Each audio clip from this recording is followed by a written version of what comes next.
Paano malaman ang nakalimutang password sa Facebook? Isa ka ba sa makakalimutin, lalo na pagdating sa password? Hindi natin maiwasan makalimutan ng isang password, lalo na kung marami tayong ginagawang accounts sa iba't ibang website. Alam mo ba na pwede save ang password natin? At kapag nakasave na ito, kapag pumunta ka sa isang website at kailangan mag-sign in, ay automatic mag-autofill ang username at password. Dito mo rin makikita ang nakalimutan mong password. Gusto mo bang malaman ang nakalimutan mong password? Kung gusto mong malaman, panoorin mo ang video na to. Pero bago ang lahat, kung nagustuhan mo ganitong video, ay huwag mo kong kalimutang i-follow para updated ka sa mga bago kong video. Una, punta tayo ng settings ng ating cellphone. Kung nasa settings na tayo ng ating cellphone, hanapin lang natin yung Google. Ayan, so andito siya, Google. Once na andito na kayo, pinutin nyo lang.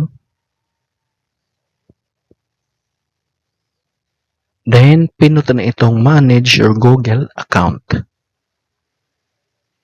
Then, swipe left. Hanapin ang security at pinutin ito. Then, scroll up.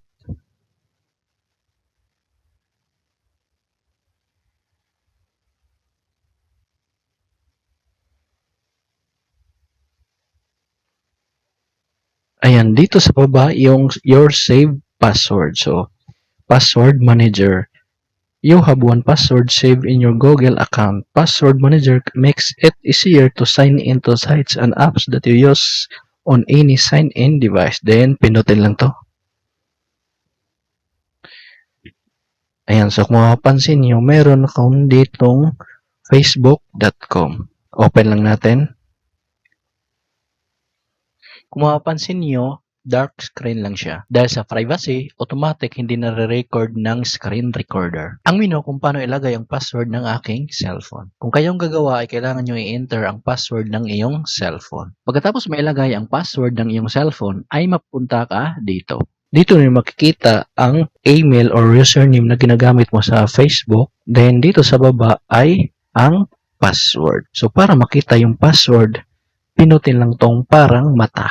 Ayan, so kung mapapansin nyo, ito na yung password ko. Nakikita na siya. So, minsan kasi, kahit pumunta kayo dito, ay hindi nakasave ang iyong Facebook password. So, paano ba i-save ang password dito? So, balik lang tayo, i-back ko lang. So, ang gagawin nyo lang para ma-save yung password nyo kapag nag-login ka sa Facebook account mo or sa ibang sites, ang gagawin lang natin ay pinutin lang tong settings or gear icon. Kung mapapansin nyo dito sa offer to save password, so dapat naka-on siya. Then, itong sign in automatically, naka-on din dapat. Once na mag-login ka, ay lalabas yung menu na save password. Tsaka pag naka-save na yung password mo, tapos nagsa-sign in ka uli, ay lalabas na yung username at password mo. Bale, mag-autofill na lang siya. Ang gagawin nyo na lang ay pinutin yung login. So, ganun lang kadali. Paano malaman ang password ng Facebook natin? Kung nagustuhan mo ang video na to, huwag kalimutang mag-like, subscribe, at hit notification bell para updated ka sa mga bago kong video.